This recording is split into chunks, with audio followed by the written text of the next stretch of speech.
untuk just second I say okay.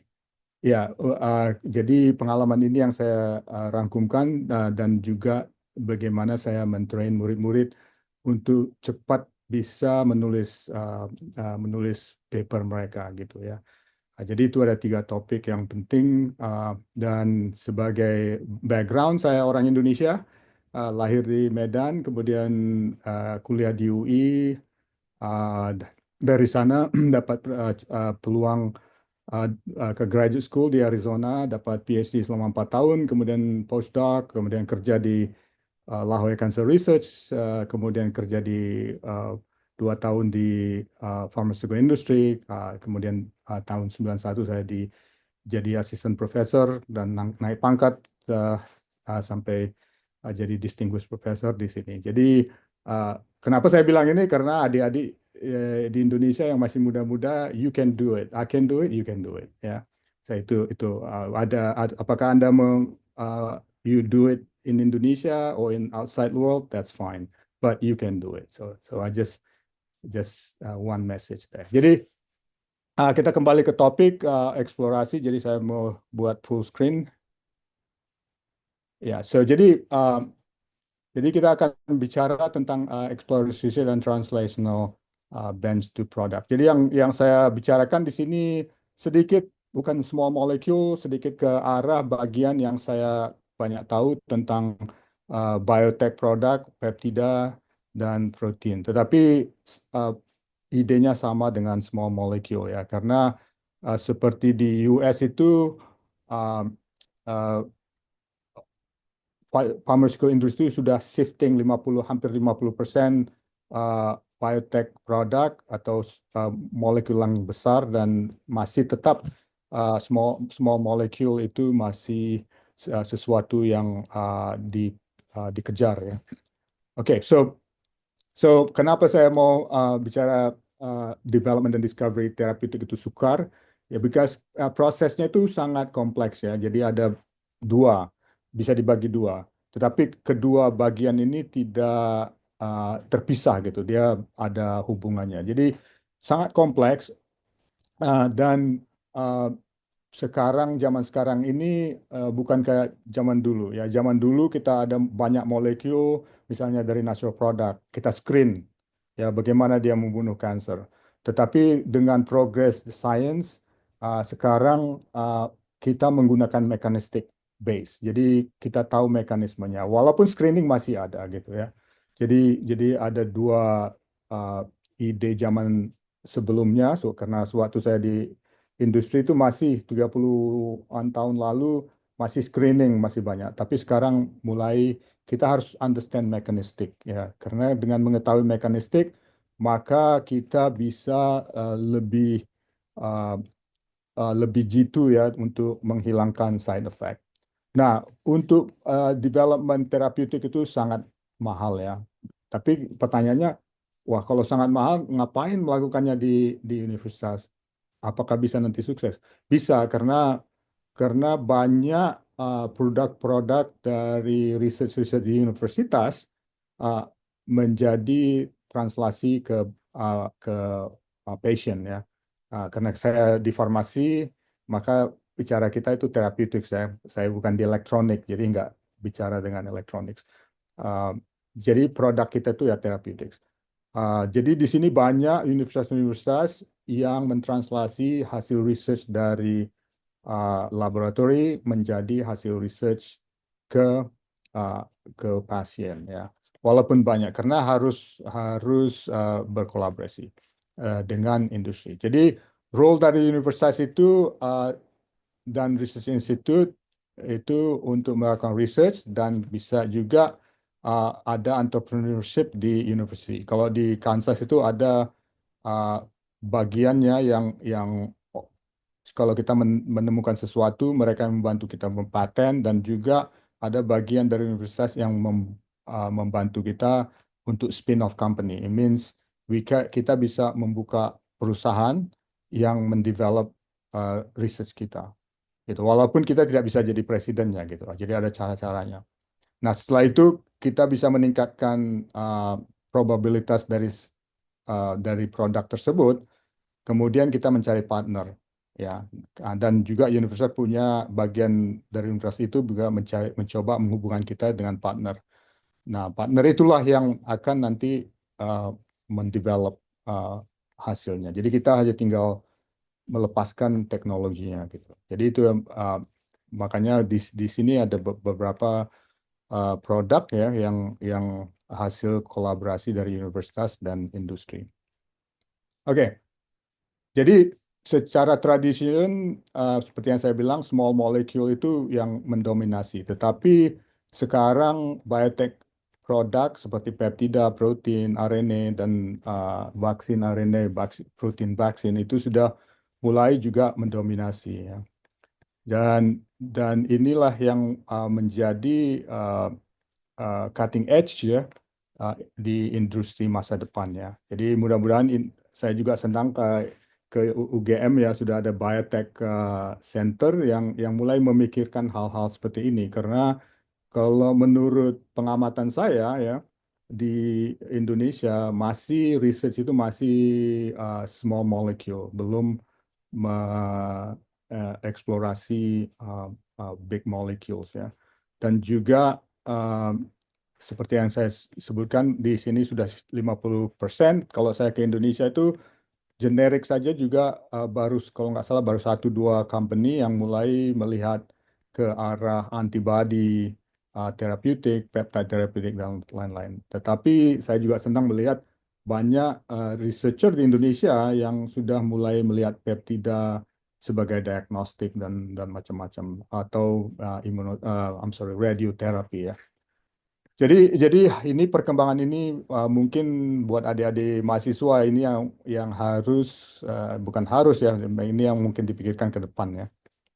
Jadi uh, jadi goal kita nanti saya akan membicarakan bagaimana basic principles discovery dan saya membicarakan nanti cutting edge method yang dilakukan di sini dan memberikan beberapa contoh dari research ya, termasuk saya melakukan research di Lahore Cancer Research dan kemudian akhir-akhirnya bukan saya yang melakukan developmentnya, tetapi menjadi produk uh, yang dipakai oleh pasien. Oke, jadi zaman dulu kita kita hanya research antibiotics, small molecule, tetapi sekarang sudah dibuka oleh insulin, growth hormone juga menjadi drug, and monoclonal antibody sudah menjadi drug. Dan saya sekarang di sini ya bersama murid-murid memikirkan bagaimana mengirim protein ke otak karena penyakit otak itu sangat sukar uh, di uh, diobati ya. Dan zaman sekarang banyak kanker-kanker yang juga sudah bisa ditangani.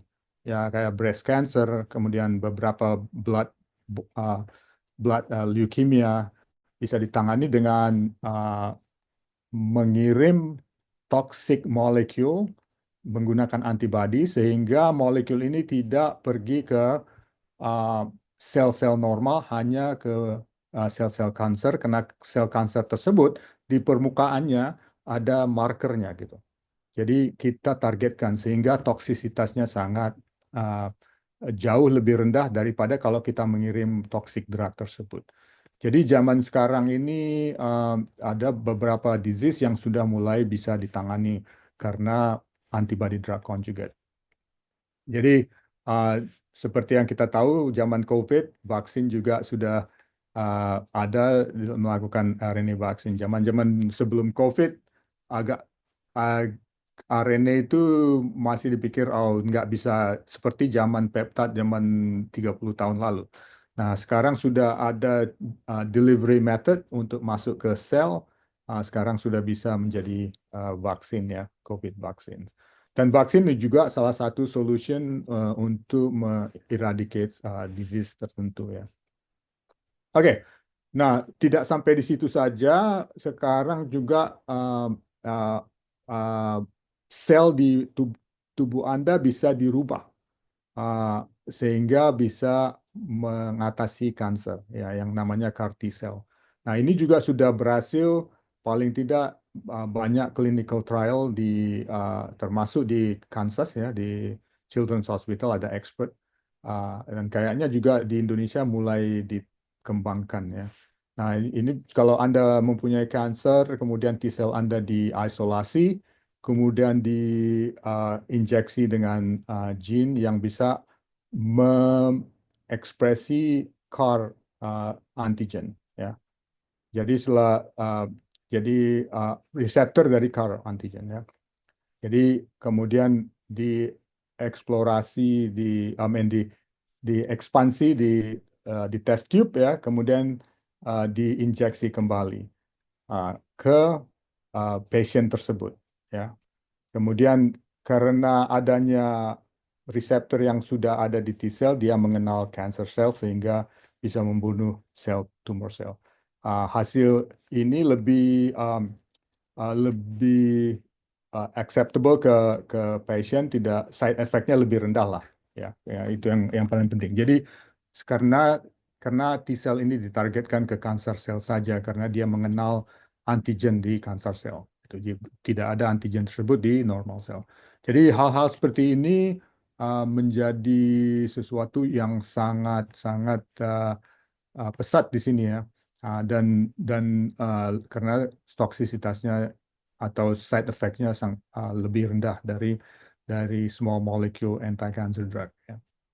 Dan hasilnya juga menurut research yang pernah memberi presentasi, jadi ada banyak dia di Children's Hospital, banyak anak-anak yang punya kanker sudah di treatment dengan kanker terapeutik, ya, ya, small molecule. Ah, kan jadi ada resisten gitu, ya. Karena ada resisten jadi nggak efektif lagi kalau ada relapse. Nah, dengan menggunakan CAR T-cell ini relapse tersebut bisa diatasi lagi gitu.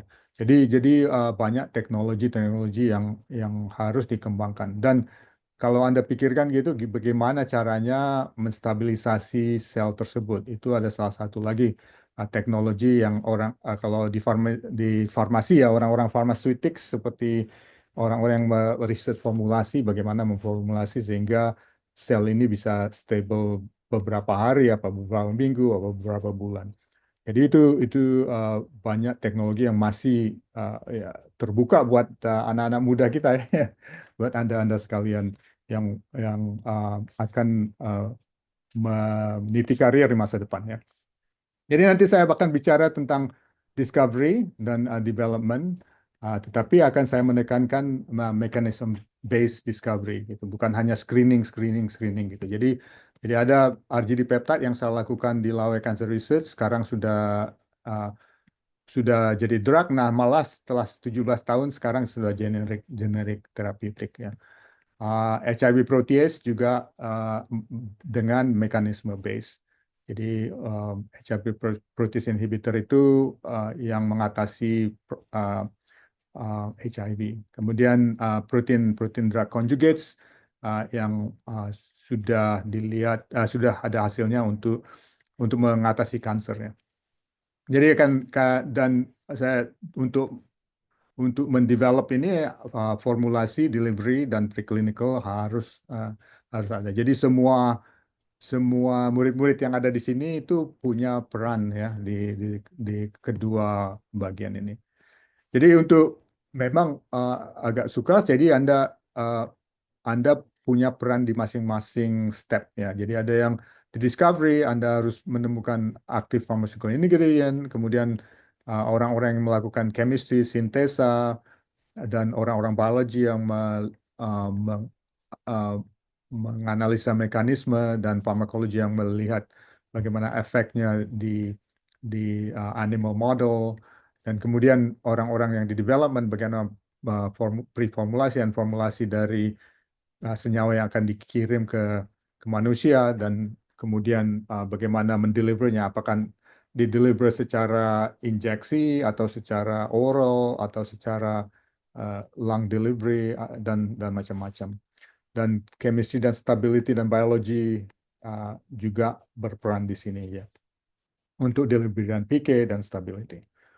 Nah, kalau seperti yang saya sebutkan kemarin tadi, I'm sorry, uh, uh, zamannya tahun 90-an itu masih sedikit ya uh, uh, terapi produk ya berasal dari protein ya. Tetapi setiap decade ini tahun 2005 sangat uh, sangat banyak produk-produknya setiap tahun. Nah, ini tahun 2016 saja, tahun 2015, 17 yang di-approve. Dan juga terapi produk ini yang ada juga yang namanya indication. Apa itu indication? Jadi misalnya suatu molekul bisa digunakan untuk arthritis, ya. Nah, itulah di-approve sama FDA. Tetapi karena mekanismenya itu sama dengan MS, multiple sclerosis misalnya. Ini hanya misal contoh ya. Sehingga nanti bisa ada dua indikasi. Ya, satu untuk arthritis, kemudian di research lagi, dilakukan trial lagi untuk MS, maka kalau sukses, maka jadi dua indikasi. Jadi bukan saja satu molekul itu bisa digunakan untuk satu disease, bisa beberapa disease. Makanya yang disebut number of indication. Ya. Jadi satu molekul itu bisa jadi dua, tiga indication. Kalau mekanismenya kita tahu sama, ya kan? Jadi misalnya kayak diabetes, type 1 diabetes, uh, imun sel menyerang pankreas, beta beta pankreas sel di pankreas ya. Kemudian MS menyerang saraf kita, tapi juga T sel. Ya, arthritis juga demikian. Tetapi kalau ada mekanisme yang kita bisa menyetop ketiga ini, maka bisa dijadikan tiga indikator. Oke. Ini tidak gampang, tapi begitulah kenapa ada bisa tiga indikasi. Nah, bukan selain protein juga peptida. Kalau zaman saya dulu sekitar 87-an gitu ya, waktu melakukan peptida tidak banyak peptida yang menjadi terapeutik. Sekarang sudah banyak peptida yang di-approve menjadi terapeutik. Sekitar 70-80-an yang sudah di-approve. Walaupun masih banyak juga yang akan uh, yang lagi uh, ke arah approval. Oke. Nah, ini inilah salah satu peptida yang saya lakukan research ya. Jadi kan topiknya ini dari bench side uh, ke apa ke produk ya. Waktu itu kita melakukan research yang namanya RGD peptide. Apa itu RGD peptide? Ada arginin, glycine, dan aspartic acid ya. Jadi RGD. Nah, ini sudah menjadi terapeutik yang namanya integrelin untuk antithrombic agent. Kalau nggak salah nanti slide saya itu ada menunjukkan bagaimana kok jadi antithrombic agent gitu ya.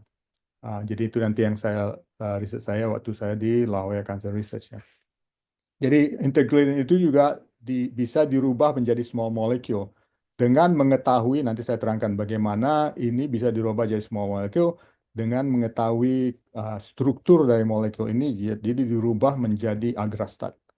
Ya, agrastat itu small molecule, reseptornya sama, bindingnya sama. Nah, kalau Anda lihat ini kelihatannya ada positive charge, ya, ada negative charge, dan kemudian ada hydrophobic region ya. Jadi dengan triad ini yang bisa desain dari peptida menjadi small molecule. Ini produksi dari Merck. Integralin ini kalau nggak salah Centocor ya. Dan ini sudah seperti yang saya bilang senyawa ini uh, tadinya ya dari research dari bench dari riset kami di La Jolla Cancer Research. Peptida juga yang sudah lama diketahui adalah oksitosin. Oksitosin ini cyclic peptida. Dan interestingly so much cyclic peptida ya. Kenapa itu nanti saya terangkan. Itu karena cyclic peptide itu ada conformational restriction ya. Jadi ada efek efek dari struktur dari molekul tersebut kalau dibuat cyclic. Cyclic kalau bahasa Indonesia. Ini baru-baru ini octreotide juga bisa digunakan sebagai anti-cancer drug ya. Ini baru-baru saja. Nah, cyclic peptide. Jadi waktu tahun 91-an ya itu saya di pharmaceutical industry banyak rekan-rekan kita ada yang melakukan small molecule dan kami grup peptida menjadi grup anak tiri gitu ya. Kalau jadi mereka bilang, oh peptida nggak bisa jadi drug gitu ya. Nah, tapi sekarang setelah 33 tahun sudah 70-an yang jadi drug. Ah, dari peptida ya kita bisa rubah jadi small molecule. Ini yang namanya peptidomimetics. Apa itu peptidomimetics? Itu mimik dari peptida. Ya. Nah, dari situ juga banyak peptidomimetik yang sudah jadi uh, therapeutic. Jadi kalau Anda lihat ini ya, ini kan renin inhibitor ya. Ini enzim ya, enzim renin itu berfungsi untuk hipertensi. Ya, kalau Anda bisa menginhibit, bisa menurunkan hipertensi. Nah, kalau Anda lihat ini strukturnya ini kayak peptida. Memang asalnya dari peptida. Ya, jadi tadinya mereka meng- mengekspresi enzim ini melihat bagaimana enzim renin ini memotong-motong protein ya. Nah, kemudian mereka melihat bagaimana substrate atau peptida yang optimal dipotong sama renin ya. Kemudian dari substrate yang bisa dipotong, strukturnya di strukturnya dipelajari, kemudian dirubah jadi yang namanya peptidomimetic. Sehingga peptidomimetic ini bisa lengket ke binding site dari renin, tetapi renin nggak bisa motong, sehingga uh, sehingga enzimnya terinhibit, maka menurunkan hypertension. Nah, ini ada satu lagi yang sama juga kelihatan seperti peptida, tetapi bind ke renin. Nah, sama juga ceritanya dengan HIV protease. HIV protease itu tadinya dioptimasi dulu uh, peptidanya.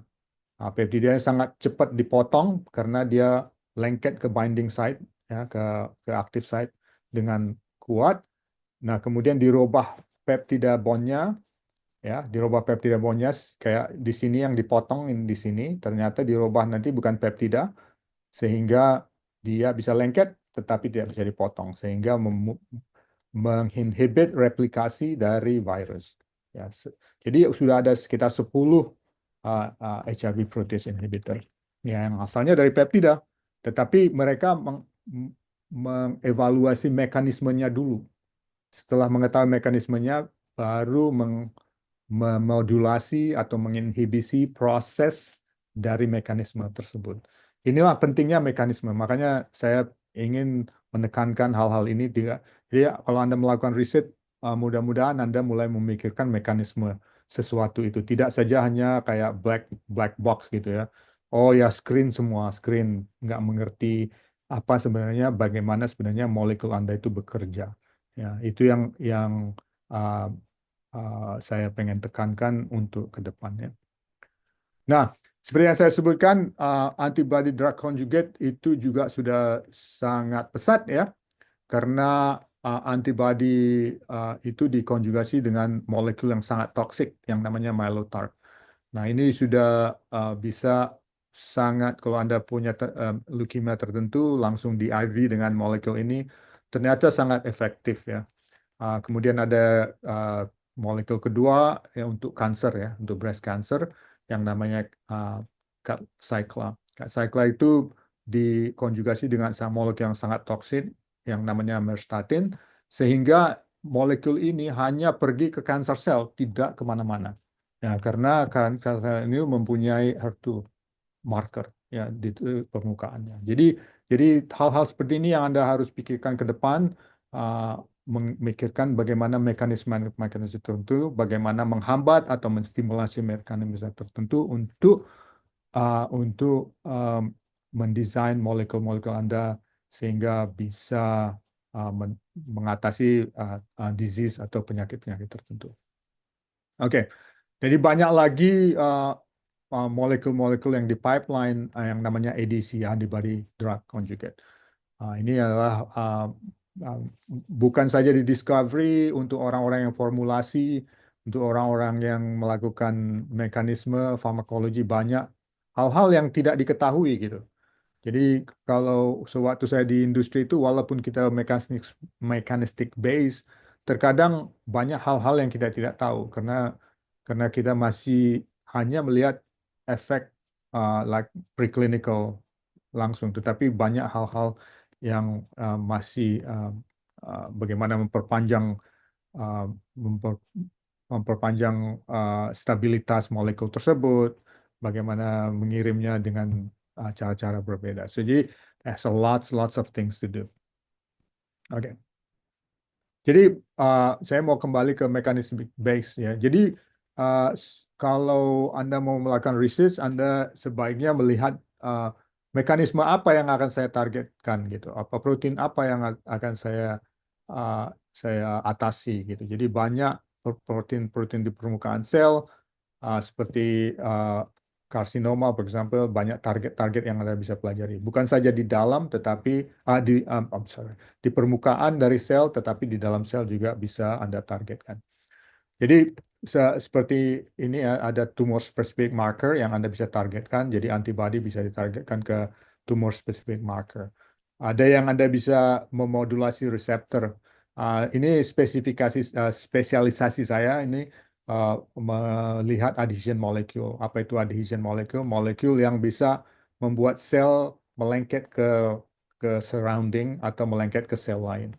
Dan ternyata adhesion molekul itu juga signaling molekul. Bagaimana kita mengontrol signaling molekul. Molekul-molekul ini bisa terbuat dari uh, kebanyakan terbuat dari protein, tetapi bisa juga terbuat dari uh, senyawa-senyawa lain. Dan uh, kita bisa mengontrol immune response, seperti yang saya sebutkan, renin inhibitor atau HIV protein inhibitor itu berasal dari vaksin. Oops, sorry. Oke. Nah, salah satu yang saya lakukan research di sini adalah melihat bagaimana uh, immune cell itu, T cell itu bisa teraktivasi. Ya, jadi waktu itu tahun sekitar 99 mekanisme signal 1, signal 2 ini baru-baru ditemui ya. Jadi uh, baru dikonfirmasi ya. Jadi kalau Anda terinfeksi, kemudian uh, viral protein Anda diekspresi, dipresentasi oleh MHC di permukaan, maka TCR akan melihat itu. Tetapi harus ada yang namanya co-stimulatory signal. Setelah ada co-stimulatory signal, baru T-cell Anda bereplikasi sehingga menyerang sel-sel yang terinfeksi.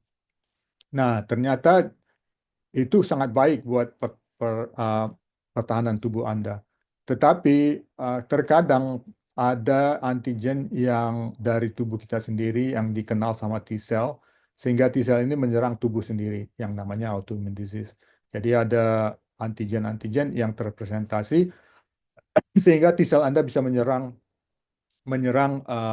joint sehingga ada dapat arthritis, atau menyerang beda pancreatic cell yang memproduksi insulin sehingga Anda dapat type 1 diabetes, atau menyerang saraf myelin di saraf Anda sehingga Anda dapat MS ya.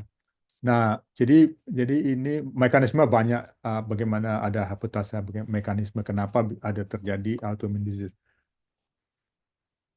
Nah, ternyata ternyata kalau Anda memblok signal itu, maka Anda bisa mensupres autoimmune diseases. Ya, jadi banyak uh, riset di sini yang bisa uh, cara mengontrol autoimmune disease. Malah ada obat antibodi yang mencoba untuk menginhibit ini. Tetapi ada juga sekarang co-stimulator ini sangat kompleks ya. I cannot give you a lecture. Jadi hanya saya singkat saja gitu. Jadi kalau Anda bisa blok ini, maka Anda bisa menyetop autoimmune disease. Jadi salah satu riset saya adalah ini. Nah, uh, ya, seperti yang saya bilang, antibody drug conjugate sudah dieksplorasi banyak mekanisme yang setelah dieksplorasi. Ada juga yang dibuat antibody untuk membawa radioaktif sehingga bisa membunuh tumor sel. Ada yang bisa membawa cytokine sehingga merekrut immune cell supaya membunuh tumor sel. Jadi bidang ini cukup cukup besar ya, cukup besar. I'm not gonna go through all of those. hanya saja Anda mengingat message saya to develop from research to patient, it's best to know the mechanism. Ya, mengetahui mekanisme molekul yang Anda punya dan mekanisme apa yang Anda targetkan. Nah, saya memberi contoh kenapa antibody drug conjugate ini sangat-sangat berhasil karena adanya breast cancer, for example, breast cancer itu mengekspresi yang namanya protein HER2. Nah, protein ini hanya ada di the cancer, ya um, tidak ada di normal cell. Sehingga saintis di sini menargetkan mendevelop antibody yang bisa melengket ke HER2. Nah, kemudian dikasih linker, spacer dan linker. Oops, sorry, it's too sensitive. Dan dikasih payload kayak pembunuh lah ya atau toxic molecule. Sehingga toxic molecule itu bisa membunuh hanya cancer cell karena dibawa oleh antibody. Jadi kayak guided missiles ya kalau Anda tahu apa uh, missile yang di guided gitu ya. Ini sama seperti antibody drug conjugate. Nah, untungnya antigen itu seperti HER2 itu ada proses yang namanya receptor mediated endocytosis sehingga sewaktu dia melekat ada bomnya di sini di kanker selnya itu menelan konjugat tersebut ke endosom. Nah, dari endosom dia pindah ke lysosom. Nah, yang namanya juga lysosom. Lysosom itu memotong-motong semua protein ya, memproses.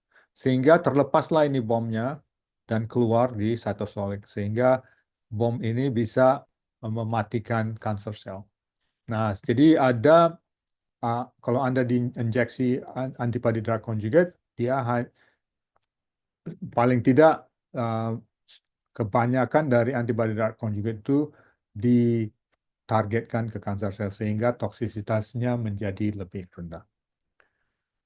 Oke, jadi inilah proses antibody drug conjugate. Nah, pertanyaannya apakah hanya antibody yang bisa dikirim? Nah, sekarang banyak orang yang uh, menginvestigasi peptida gitu. Jadi peptida itu lebih kecil dari antibody dan lebih easy atau gampang disintesa dan lebih gampang diformulasi. Bukan lebih gampang dari small molecule, but still it's easier than big molecule. Nah, seperti yang saya sebutkan tadi, saya ingin membicarakan bagaimana RGD peptide itu waktu kami melakukan riset 33 lebih dari 33 tahun, 40 tahun lalu, ya, bagaimana riset tersebut tadinya kita lakukan di bench, nah sekarang menjadi terapeutik. Jadi seperti yang saya sebutkan, RGD peptide itu ada arginin, glycine, dan aspartic. Drugnya yang namanya integralin, ya. Nah, ternyata ini RGD ini struktur untuk struktur dari RGD ini sangat penting, ya.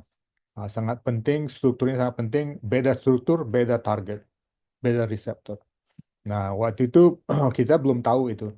Jadi yang tahu kita asal kita buat peptida yang namanya RGD, pasti peptida ini bisa memblokir uh, lengketnya sel ke extracellular matrix. Ya, extracellular matrix itu terbuat dari fibronectin, fibronectin, von Willebrand factor, collagen dan laminin. Ya.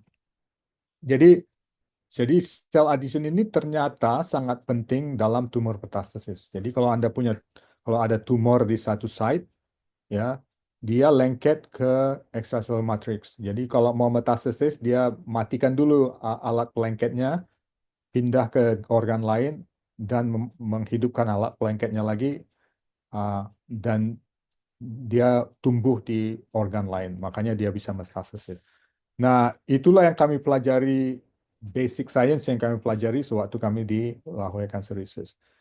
Nah, ternyata proses cell adhesion ini sangat penting bukan saja untuk tumor, juga untuk angiogenesis. Angiogenesis ini adalah pertumbuhan blood vessel ya di kanker. Jadi kalau kanker sel lainnya itu lebih cepat berkembang karena apa? Karena dia banyak pembuluh darahnya, lebih banyak dari normal tissue sehingga dia cepat berkembang. Nah, ternyata proses angiogenesis ini juga di distimulasi oleh sel adhesion dan ternyata RGD molekul ini RGD sequence ini sangat penting dalam proses tersebut sehingga ada potential drug yang di-develop untuk angiogenesis walaupun tidak sukses tetapi sekarang digunakan untuk diagnosis. Nah, yang paling sukses ini trombosis ya. Trombosis itu yang kami lakukan di riset waktu itu. Uh, ini kenapa kita bisa menjadi antithrombic agent karena juga penggumpalan darah itu diproses dengan adhesion molecule dan juga RGD sequence sangat penting. Nah, inilah pentingnya melakukan riset mengerti mekanisme. Kalau kita mengerti mekanisme banyak banyak hal-hal yang bisa dilakukan. Makanya juga satu molekul itu bisa digunakan untuk beberapa indikasi. Karena apa? Karena terkadang mekanismenya sama gitu. Ya, dan juga proses wound healing juga menggunakan sel adhesi. Dan ternyata saya melakukan riset ini 33 tahun lalu, ternyata sel adhesi molekul juga penting dengan immune activation. Ya. Jadi ceritanya bagaimana kita melakukan basic research sehingga RGD peptide itu sangat penting ya. Jadi kalau Anda lihat normal cell itu melengket ke surrounding protein-protein di tissue dengan tadinya pikir belum ada yang mengetahui bahwasanya bagaimana interaksi ini. Jadi kami pelajari uh, institut kami itu mempelajari hanya ini ya, bagaimana sel itu melengket ya. Melengket ternyata ada yang namanya reseptor ya, sel adenoreceptor. Jadi kalau proteinnya fibronectin di luar, ada yang namanya fibronectin receptor. Reseptor tersebut dinamakan integrin. Nah, waktu itu kita pikir hanya satu integrin, ternyata banyak integrin. Jadi setiap protein target ya di tisu ada integrinnya. Ternyata imun sel demikian juga gitu. Nah, jadi begitulah dari mulai research basic ternyata bisa di develop menjadi drug ya. Jadi waktu itu kita mengerti bahwasanya metastatic tumor itu dimatiin ini atau dimatiin reseptornya sehingga dia nggak melengket lagi, dia bisa pindah. Tapi waktu setelah dia pindah ke tisu lain dihidupin lagi ya reseptornya sehingga dia lengket di situ. Nah, di situ dia proliferasi, terproliferasi. Ya, karena nggak ada cell adhesion dia bisa pindah. Ternyata riset berpuluh tahunan kita lihat ternyata ada reseptor tersebut ya yang saya sebutkan ini reseptor di sini ternyata ada banyak macam-macamnya ya. Jadi ternyata ini reseptor ini terbagi dari dua protein di permukaan sel. Ya, protein ini ada yang satu alpha subunit, yang satu beta subunit. Jadi kombinasinya bisa menjadi banyak integrin. Dan ternyata kombinasi-kombinasi ini punya target protein di badan Anda gitu, termasuk di immune cell. Ya. Jadi ternyata sel adhesion ini digunakan untuk signaling process. Jadi itulah makanya dan banyak pharmaceutical industry researcher tra, tra, memodulasi atau melakukan riset memodulasi salah satu protein-protein tersebut termasuk kami di Kansas. Jadi ternyata juga molekul itu reseptor itu terjadi dua unit dan ada yang inaktif konformasi dan ada yang aktif konformasi. Jadi ternyata sel kita itu sangat sangat sangat pinter ya. Dia bisa kayak switchnya off, medium, and on. Jadi kalau ada penyakit di on atau off, ya tergantung penggunaan. Nah, saya mau bicara sedikit bagaimana bisa kok bisa dari bench ya bisa meresearch RGD peptide sehingga kok bisa jadi drug gitu. Karena kan topik ini kan gitu ya. Topik kita itu kan dari bench ke drug. Jadi waktu itu kita hanya pengen mempelajari bagaimana molekul itu ya adhesi. Di mana sebenarnya Kalau ini saya beri contoh fibronectin ya. Bagaimana fibronectin ini bisa melengket ke sel gitu. Ya, di mana dia sini? Ini kan sequence amino acid sequence. Bagaimana? Jadi caranya kita potong dulu, kita potong jadi tiga. Ya, kita potong jadi tiga, kita inkubasi di di plate ya, culture plate. Kita tanya apakah sel bisa melengket ke bagian pinggir, kiri, di N-terminus, kemudian di middle atau di kanan. Nah, ternyata yang setelah dipotong, ternyata yang melengket itu di tengah sini. Kemudian kita bilang bagaimana kalau kita potong lagi gitu. Kita potong lagi ternyata melengket di tengah. Terus kan kita bisa dari sini kita bilang oke, inilah peptida yang membuat protein ini melengket. Nah, bagaimana kalau kita potong kecil-kecil ini? Apakah kita bisa melengket? Ternyata kalau kita potong kecil-kecil, kesukarannya adalah peptida ini tidak bisa lagi melengket di plate. Jadi jadi terkadang dia terlepas. Jadi kita kayak ketipu gitu lah. Sebenarnya selnya melengket, tetapi karena peptidanya tidak lengket di plate, maka dia akan lepas gitu. Sehingga kita bilang, oke, mungkin kita melakukan research terbalik. Kita lengketkan dulu protein ini ke, sorry, sorry, lengket protein ini ke plate, kemudian kita inkubasi dengan peptida sehingga kita tahu kalau peptidanya melengket ke reseptor maka selnya akan terlepas gitu.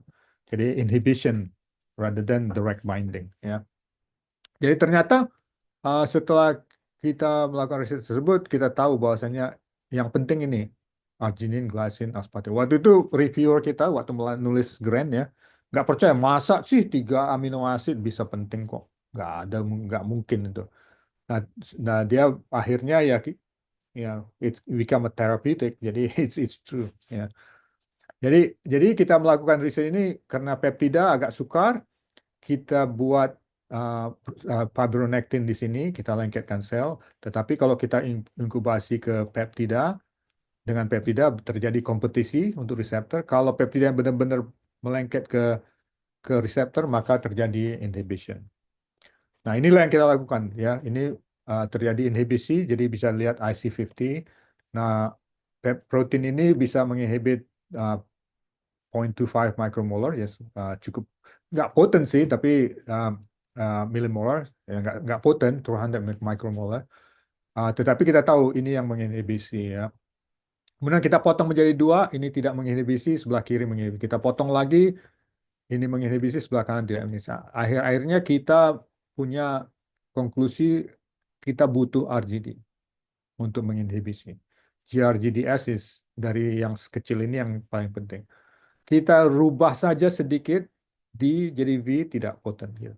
Jadi disitulah mula-mulanya kita tahu bahwa segmen tertentu bisa aktif dari protein yang sangat besar. Ternyata kalau kita lihat banyak extracellular matrix protein like fibronectin, fibronectin, von Willebrand factor, semuanya punya RGD dan RGD tersebut digunakan untuk binding. Nah, kemudian beberapa puluh tahun kemudian semua RGD, semua protein itu punya beda-beda reseptor. Loh, kenapa? Kenapa begitu? Kok satu RGD beda-beda protein punya, tapi punya beda-beda reseptor. Ternyata, ini saya puluhan tahun riset, bilang, oh ternyata biarpun sekuensnya RGD, beda reseptor mengenal beda struktur, beda konformasi dari RGD. Nah, saya kasih tahu udah answernya. Tapi waktu zaman dulu itu kita nggak tahu itu jawabannya. Ya, oke. Jadi kita lihat di sini ternyata RGD itu uh, uh, binding punya ada di banyak extracellular matrix. Jadi ini ada matriksnya. Jadi let's say kita ambil fibronectin. Fibronectin itu ada RGD-nya. Fibronectin itu ada RGD-nya. Ya. Nah, kok kok kok nature itu membuat dua protein punya sama-sama RGD dan juga fibronectin itu punya fibronectin receptor, fibronectin itu juga punya fibronectin receptor. Sama-sama mengenal RGD, kok apa bedanya gitu. Nah, bedanya adalah struktur dari RGD tersebut. Makanya Anda sebagai chemist, kalau ada yang chemist di situ, struktur and basic chemistry itu is also important. Makanya saya juga selalu melakukan research ini dikombinasikan dengan struktur. Nah, ini bedanya. Ini contohnya ya. Jadi kita melakukan inhibisi dari sel adhesi ya. Nah, ini GRGDSP ya, ini linear peptida. Nah, kita kita plate fibronectin dan kita plate fibronectin. Kita ambil sel, kita lengketkan sel. Kemudian kita inkubasi dengan beda konsentrasi dari peptida.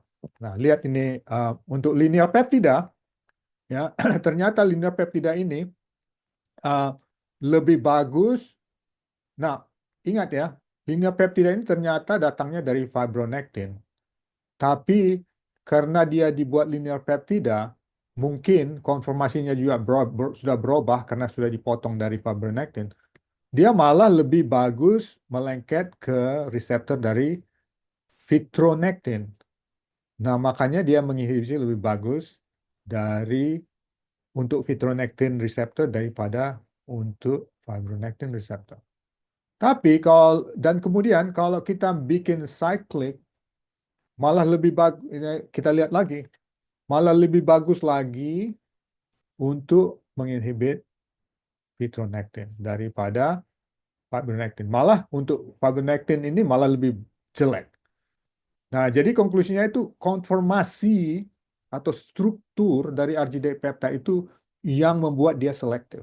Sehingga kita bilang mungkin kalau kita buat cyclic peptida ini, maka struktur dari cyclic peptida ini RGD-nya sama seperti struktur di RGD yang berada di fibronectin.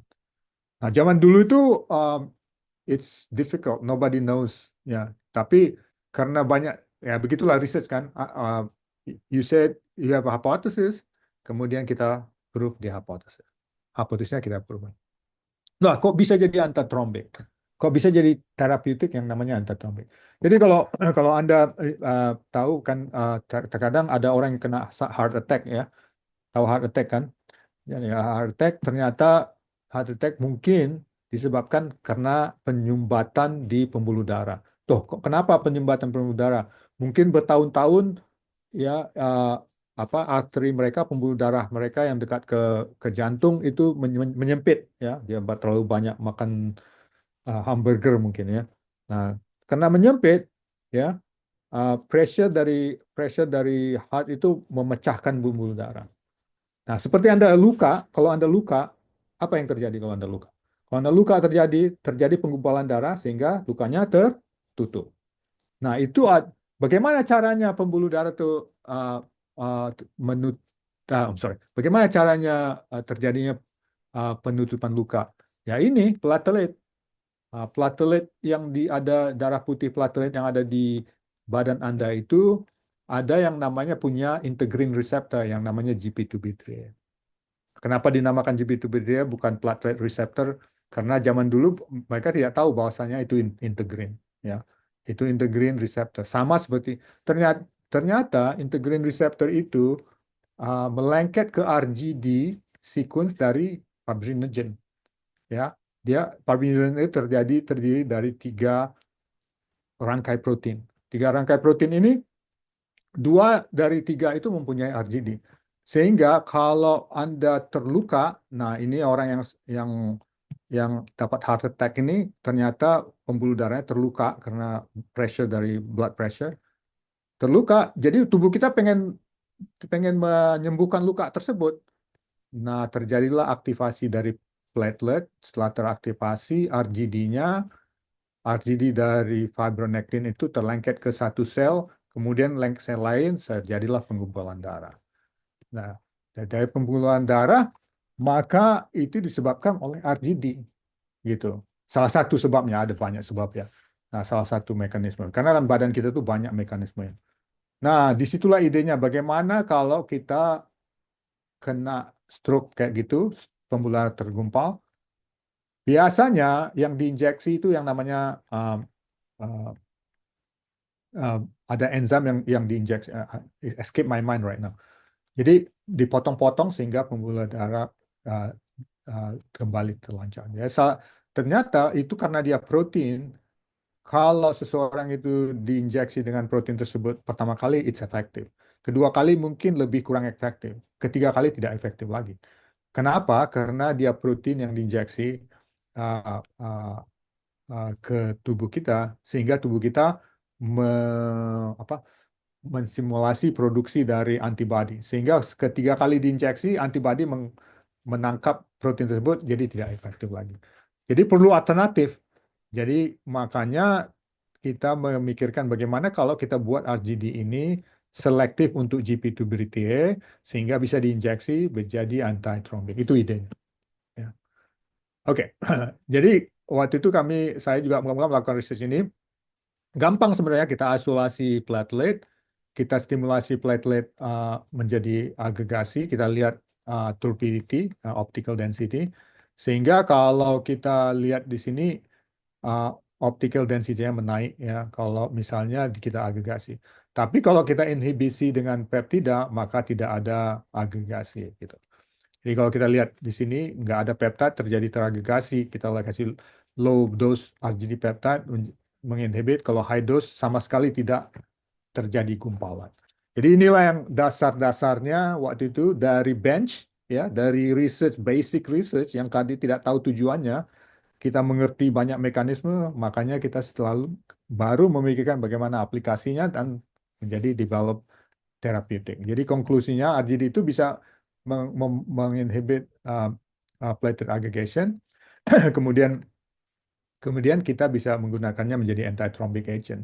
Nah, ini salah satu contoh bagaimana kita waktu itu melakukan research mentargetkan hanya satu reseptor daripada reseptor lain. Lihat ini ya, ini kita punya GRGSP, ini kan glycine, arginine, glycine, aspartic, dan seterusnya. Ini linear peptida ya. Linear peptida kan saya sudah tunjukkan, dia lebih selektif kepada fibronectin dari fibronectin. Dan juga masih hampir sama selektivitasnya dengan platelet ya, reseptor. Oops, sorry, terkadang kursor saya terlalu sensitif. Uh, jadi kita buat link cyclic, tidak lagi selektif kepada fibronectin, masih selektif ke uh, masih selektif uh, ke fibronectin daripada, tapi juga masih selektif ke GP2B3. Tapi kalau kita mau menjadi anti-thrombic agent, kita harus menuju ke GP2B3. Jadi kita buat beda lagi, cyclic peptida dirubah sedikit, ya, dirubah mutasi sedikit, ternyata bisa merubah selektivitas. Kalau kita rubah lagi menggunakan H di sini, terbalik lagi, kembali ke fibronectin. Tapi kalau kita siklisasi dari aspartik ke side chain daripada aspartik ini, ternyata sekarang jadi selektif ke GP2 ya. Apa kesimpulannya? Sebenarnya merubah struktur dan sama mutasi, ada mutasi sedikit, bisa menargetkan molekul ke reseptor tertentu. Dari situlah menjadi basis dari membuat therapeutic drug. Jadi, imposing component rigidity mengimpose cyclic peptide sehingga menunjukkan konformasi tertentu, membuat dia jadi selektif. Dan kalau Anda lihat banyak drug-drug peptida itu kebanyakan, nggak semua, kebanyakan siklik. Jadi, apakah konformasi itu penting? Ya. Jadi, uh, jadi waktu zaman kita melakukan riset, kita nggak ngerti ini jawabannya. Tapi sampai sekarang kita ngerti jawabannya. Apakah residu amino asid di sebelah dari RJ penting? Ya, jawabannya iya. Jadi ini buktinya. Kemudian riset ini sangat berkembang di industri, di akademia. Ternyata untuk menjadi target tertentu, reseptor tertentu, ada tiga triad yang penting.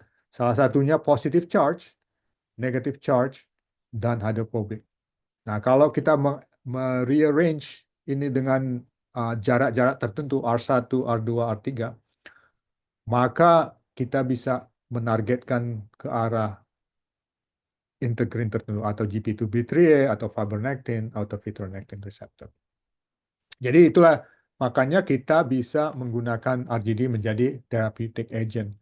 Mungkin mungkin saya stop di sini dan mungkin ada pertanyaan dan kita bisa teruskan. Go ahead. And ada pertanyaan nggak? Izin, Prof. Ya, silakan. Ya, baik. Terima kasih atas kesempatannya, Prof. Perkenalkan, nama saya Ahmad Fahrezi, Master Degree dari Program Studi Bioteknologi Universitas Gadjah Mada. Mohon maaf, Prof. Saya bertanya atas dasar masih penasaran terkait ini karena saya sendiri adalah orang yang bergelut di bidang pertanian. Tapi Hmm? kemarin sempat mempelajari tentang fitoaleksin dan resistensi dari tanaman seperti itu kebanyakan dan biofarmaka. Tentunya kalau berbicara biofarmaka tentu ada banyak senyawa yang dapat kita dapatkan daripada plasma nutfah tentunya di Indonesia. Nah, terkait dengan pertanyaan saya mungkin lebih kepada aspek ekonomi, sosial, dan politik daripada pengembangan obat itu sendiri.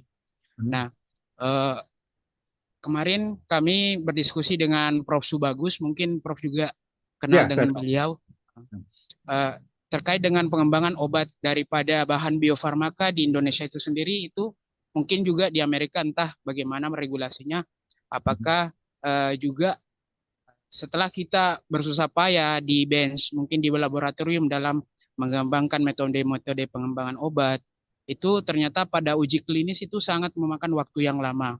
Ya. Mulai dari 5 mungkin sampai 10 tahun beliau sampaikan.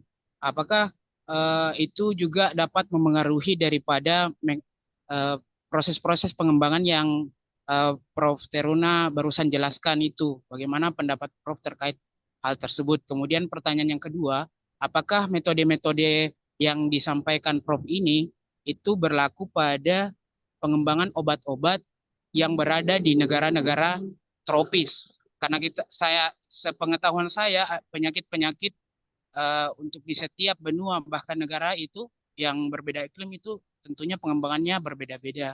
Nah, untuk Indonesia sendiri ada yang dimaksud dengan kedokteran tropis. Apakah pengembangannya itu juga sama atau apakah ada pengujian-pengujian atau penelitian yang terkait hal tersebut, Prof? Terima kasih. Ya, ya. Ya, pertanyaan sangat bagus sekali ya. Jawabannya jawabannya juga uh, bisa saya gabungkan dua-duanya ya. Jadi, apakah penting melakukan research dengan phytochemistry atau isolasi dari natural product yang ada? Ya, sangat penting. Karena apa? Karena mungkin senyawa-senyawa yang ada isolasi di Indonesia tidak ada di mana-mana, ya kan? Sosial penting. Tapi bagaimana caranya? Caranya begini ya, caranya kita harus melakukan research itu dengan uh, apa, menargetkan mekanisme tertentu. Jadi apa yang Anda, penyakit apa yang Anda, kalau ini ya kita bicara bicara terapeutik ya, penyakit apa yang Anda mau target? Satu, setelah Anda bilang memikirkan itu, mekanisme apa yang Anda mau tangani? Ya, kebanyakan yang saya lihat ya uh, orang melakukan research tentang natural product. Dia punya banyak natural product. Tetapi uh, approach-nya, oh ya, ambil cancer cell, kill cancer, itu aja yang dilakukan. Tapi nggak ngerti mekanisme apa yang mau ditargetkan. Itu tidak efektif. Jadi misalnya Anda gini, oke, saya punya komposisi ribuan natural product. Nah, penyakit apa yang Anda mau target? Itu dulu. Kemudian mekanisme apa? Apakah Anda mau memblokir enzim? Apakah Anda mau memblokir reseptor? Misalnya, kalau Anda mau membuat senyawa itu jadi antiviral, oh mungkin Anda bisa memimik mekanisme, mempelajari mekanisme uh, menginhibit enzim yang membuat replikasi virus tersebut jadi antiviral. Gitu kan? Jadi kalau misalnya pasien Anda mau your passion mau memblokir senyawa mekanisme tertentu, ya gunakan senyawa yang Anda lakukan yang Anda isolasi dengan itu. Nah, pertanyaannya apakah metode ini bisa digunakan untuk penyakit tropis? Iya, sama aja semua. Ya, metode ini ya sama, dasar-dasarnya sama. Yang sangat penting itu Anda mengerti mekanisme yang Anda akan targetkan. Bukan hanya ya secara buta gitulah mau melakukan. Nah, kita dulu seperti yang saya sebutkan kan dengan RGD ini tadinya kita mikirin bagaimana tumor itu metastasize, ya. Nah, tadinya mula-mula riset kami bagaimana memblok metastasis. Ternyata proses itu tidak segampang yang kita pikirkan gitu. Nah, kemudian ternyata riset lain baru menunjukkan bahwasanya agregasi platelet itu yang juga menggunakan RGD dan menggunakan uh, integrin. Nah, kita udah expert di integrin, tapi expert kita itu integrin fibronectin. Tinggal translasi aja ke GP2B3A, integrin yang namanya GP2B3A. Kita tadinya mendesain peptida untuk tumor metastasis, kita rubah. Jadi karena itu lebih gampang waktu itu, waktu itu lebih lebih cepat ke. Nah, Anda juga bisa begitu. Senyawa-senyawa yang Anda isolasi, mungkin Anda memulai mekanisme tertentu, ternyata this is not there's a better strategy. Setelah Anda pelajari, mungkin ada mekanisme yang Anda bisa blokir karena senyawa Anda punya struktur-struktur tertentu. Nah, sekarang kan zaman sekarang kita bisa melakukan banyak pengembangan AI di mana kita punya data-data molekul, kita punya data-data struktur tertentu. Nah, bisa kita lihat, drug yang misalnya entatrombik, senyawa itu punya struktur kayak kayak sebetulnya COVID, for example. Uh, ada orang yang melakukan research enzim yang mereplikasi COVID itu kan uh, namanya Mpro enzim. Ternyata banyak inhibitor Mpro itu yang strukturnya sama-sama kayak kumarin gitu kan. Nah, Anda cari aja, oke, senyawa kami ini kayak kayak kumarin, mungkin target kami ini enzim ini gitu. Nah, itulah gunanya membaca literatur, melihat ya perkembangan di bidang Anda. Jadi, yang saya mau tekankan itu you should understand the mechanism. Jangan hanya like screening screening. Oh, ini potent. Kayak misalnya ada orang isolasi ada yang bilang senyawa jus ini bukan gini langsung dicoba it's just blindly.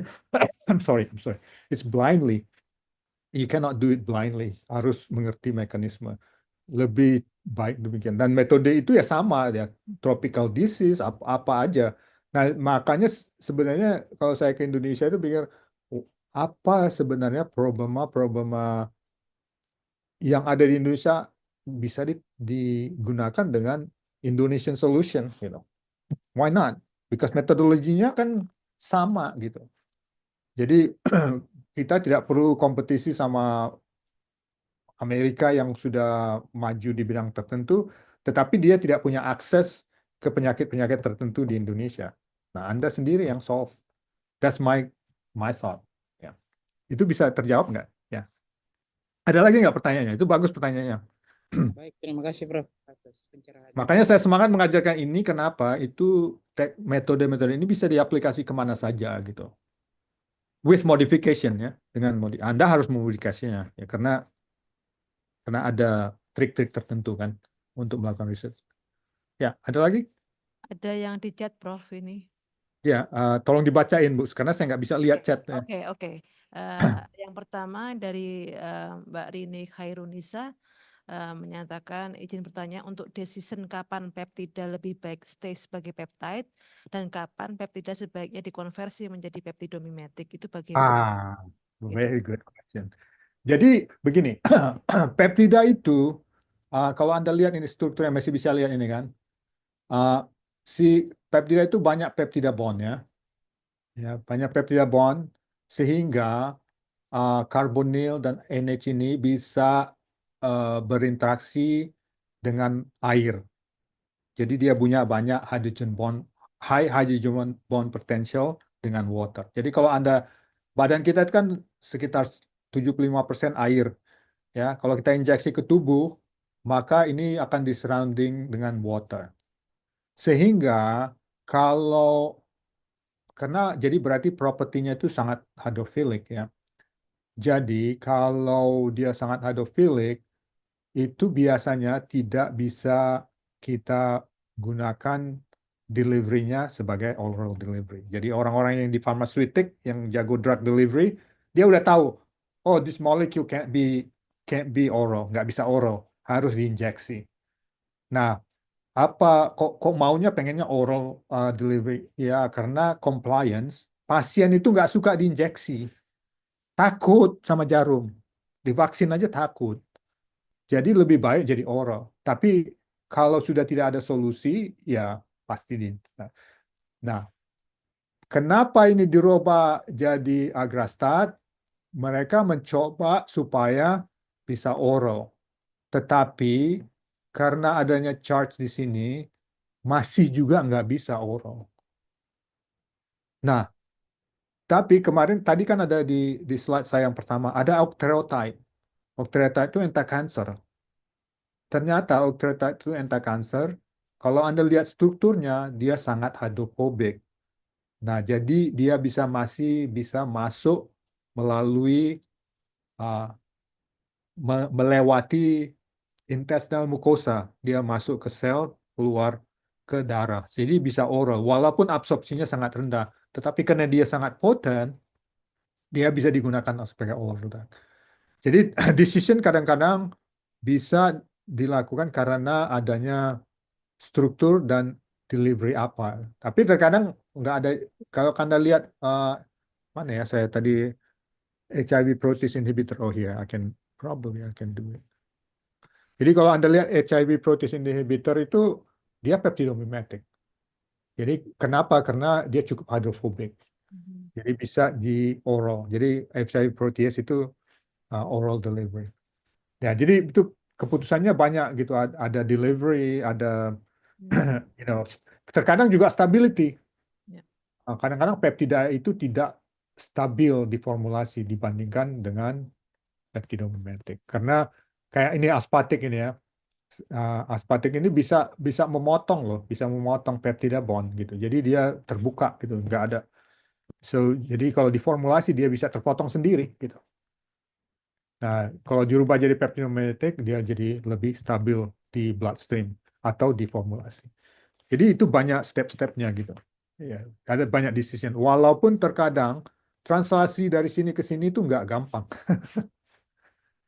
Ya, jadi ya makanya selalu saya sarankan kalau kalau Anda sebagai yang scientist, get expert in one thing. Jadi fokus di situ sehingga Anda yang expert di situ. Karena Anda tahu seluk-beluknya gitu. Jadi Anda tahu oke, ini mungkin nggak bisa di-delivery, tapi karena nggak ada di-deliver secara oral, tapi nggak ada solusi, ya orang pasti terima aja dengan injeksi. Gitu. Atau nanti di future Anda bisa bilang, oh oke, biarpun ini hydrophilic, Anda bisa mendesain nanopartikel yang bisa diabsorpsi sama intestinal mucosa, sehingga nanti jadi oral, nggak usah ngerubah senyawanya gitu. Seperti saya melakukan riset sekarang, merubah blood-brain barrier atau intestinal mucosa junction. Ya nggak usah rubah, biarpun hydrophilic dia bisa lewat gitu. Ya itu banyak banyak banyak apa ya? Banyak hal-hal research yang bisa dilakukan. Ada lagi pertanyaan? Itu bagus pertanyaannya. Ya, ada satu lagi ini dari Mbak Palupi from Magister Bioteknologi. Izin bertanya, Prof, untuk poin penting dari struktur peptida yang dapat binding dengan integrin tadi adalah RGD ya, ada arginin, glisin, dan aspartat. Kemudian diketahui bahwa memiliki 3 poin interaction ya, ionic hydrogen bond dan kemudian hydrophobic bond ya. Nah, Ya. kemudian pertanyaannya apakah memungkinkan jika peptida tersebut dimutasi sehingga RGD-nya diubah tetapi tetap memiliki 3 poin interaksi dapat binding dengan integrinnya. Jadi Ya, yang 3 triad tadi ya. ya bisa. Ya, lihat aja ini. Agrastat nggak ada. Ya, Ya, ini ya, ya. contohnya. Jawabannya di sini. Ya. Betul. Nggak ada arginin, nggak ada aspartik, tapi ada carboxylic acid. Karena apa? Mereka mengerti struktur. We call it ini triangle ini, triad. Nah, kalau nggak salah, saya lebih senang ngobrol diskusi pertanyaan ya. Nah, ini sekarang yang saya sebutkan kemarin itu tadi, yang saya sebutkan tadi. Nah, ini RGD-nya bukan extended, ini beta turn. Nah, ternyata jadi selektif ke integrin yang namanya alpha V beta 3 and alpha V beta 5. Ternyata alpha V beta 3 dan alpha V beta 5 ini sangat penting untuk tumor angiogenesis. Tumor angiogenesis itu penumbuhan blood vessel. Ternyata kalau dikirim RGD peptida ini, maka tumor bisa mati karena pembuluh darah tidak bisa tumbuh cepat. Sayangnya waktu clinical trial senyawa ini gagal karena tidak improving populasi yang sangat besar. Ternyata juga diketahui bahwasanya beda kanker. Waktu itu mereka memilih kanker yang ekspresi dari alpha V beta 3 dan alpha V beta 5 itu beda pasien ekspresinya beda. Sehingga secara populasi nggak efektif. Jadi akhir-akhirnya konklusinya bagaimana cara mengatasinya? Mengatasinya harus didiagnose dulu pasiennya, cari pasien yang punya ekspresi alpha V beta 3 dan alpha V beta 5 yang tinggi ekspresinya, baru ditreat dengan ini gitu. Nah, akhir-akhirnya bagaimana supaya RGD peptida ini jadi drug atau jadi bisa membantu pasien. Nah, sekarang digunakan senyawa ini menjadi diagnostik. Ya, jadi diagnostik. Jadi mereka dikonjugasi dengan dikasih I-25 sehingga Anda melakukan PET scan sehingga bisa tahu kansernya di mana gitu. Sehingga dokter bisa mengexcise secara akurat kansernya apa ya, supaya semua kansernya hilang gitu dari surrounding, nggak mengexcise normal tissue, tapi nggak juga meninggalkan kanser sel di bagian kanser tersebut. Nah, yes, ini juga yang saya sebutkan tadi ke pertanyaan kalau nggak salah Ahmad tadi ya, yang nanya. Kadang-kadang kita melakukan riset tertentu, kita harus, ternyata ini mekanisme ini juga sama gitu. Kita bisa menggunakan produknya. Jadi produknya tadinya jadi anti-cancer, jadi diagnostik. Nah, sekarang banyak riset dilakukan untuk membuat ini jadi radioaktif, sangat radioaktif sehingga bisa membunuh kanker tersebut gitu. Karena dia lengket ke alpha V beta 3 dari pembuluh-pembuluh darah kanker.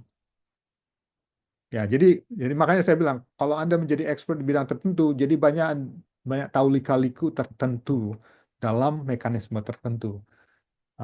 Jadi jangan blindly punya 1000 compound, screen sana, screen sini, screen sana. It's not very effective. You need to decide what you want to do. Yeah. That's a very good question ya. Dan ini juga digunakan untuk diagnosis ya, like technetium, copper, ini untuk MRI. Ya. Jangan malu-malu. I think I give my message already. Sebenarnya saya banyak contoh-contoh, tapi this is the message ya. Understand your mechanism, you can develop. Nah, sudah saya berikan contoh RGD yang sudah sukses ya. Ada lagi? Silahkan, apakah ada lagi pertanyaan?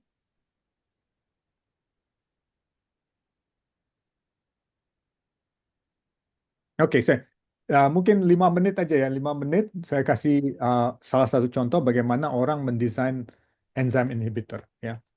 Dan kami juga di sini melakukan sedikit untuk antiviral untuk COVID.